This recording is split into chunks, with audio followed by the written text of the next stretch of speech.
Magandang umaga po sa ating lahat.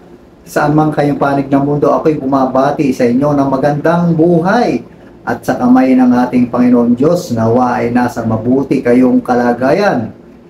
At ang ating pong topic ngayon ay In God's Hand, sa kamay ng Diyos. Ito po ay matagpuan sa mga taga Hebreo chapter 10 verses 30 to 31 na ganito sinasabi: sapagkat kilala natin ang nagsabi, akin ang paghihiganti, ako ang magpaparusa, at siya rin ang nagsabi, hahatulan ng Panginoon ang kanyang bayan, kakilakilabot ang mahulog sa kamay ng Diyos na buhay. Mga kapatid, mga magulang, hindi talaga natutulog ang Panginoon Diyos, at ito'y napatunayan nung panahon ni Haring Dario. At ito po yung last upload natin na unexpected happen o support. Isipin nyo mga kapatid at mga magulang, nung itinatayo na ang templo, napakaraming against, napakaraming mga kalaban upang matindig muli ang templo at pagsambahan ng mga tao para sa Diyos. Mga kapatid, kaya ngayon, kinasihan ng Panginoon Diyos ang hari upang mag-utos na ituloy ang pagtatayo ng templo. Mga kapatid, may mga pagtitiis minsan tayo. Ginagawa natin ang pagtitiis na ito dahil ayaw nating suklian ng anumang sama ng loob o physical to physical na laban. Kumisan, sa buhay natin, maraming tumutuligsa sa atin. Tinitingnan ang kakayanan natin patungo sa Diyos na ating ibinil at ating pang itinatayo sa buhay natin. Pero yung mga nakapaligid sa atin, itong mga kontrabida.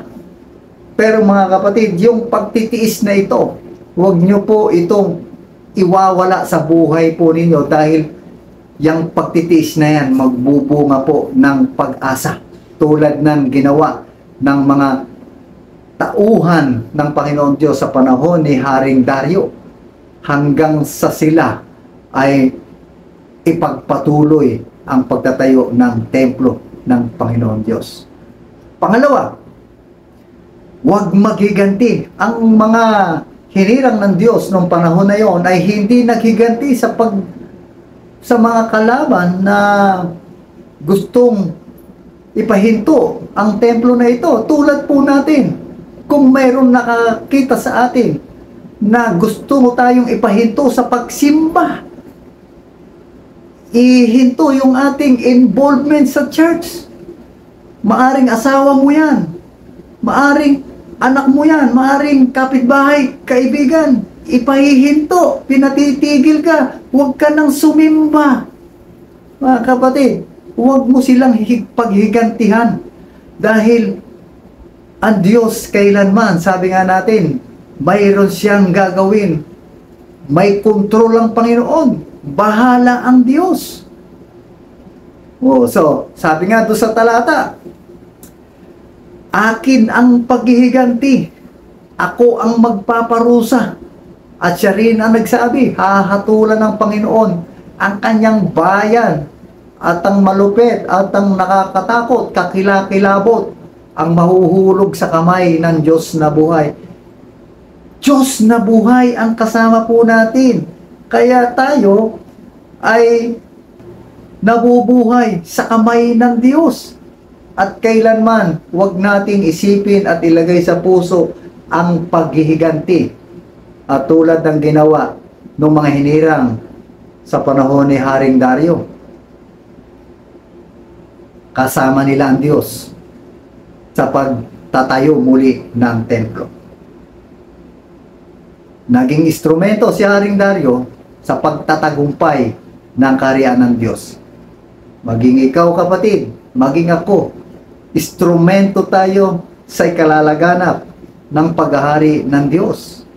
At kailanman ang Panginoon hindi siya matutulog, babantayan niya tayo. At ang kanyang pangako, akin ang paghihiganti kung mayroon man sa iyo kumakalaban. sa iyong ginagawang kabutihan, lalong higit sa ngalan ng Panginoon. Kapatid, pangako ng Diyos ang panghawakan natin. Tulad po namin, tulad po ninyo, yung kamay ng Diyos ang siyang aako sa atin. Magtatagumpay po tayo. Magkaroon lang po tayo na tinatawag na pagkilala sa mga biyaya at habag ng ating Panginoon Diyos. Sa pangalan ng Ama, ng Anak, Banal na Espiritu Santo. Amen at Amen.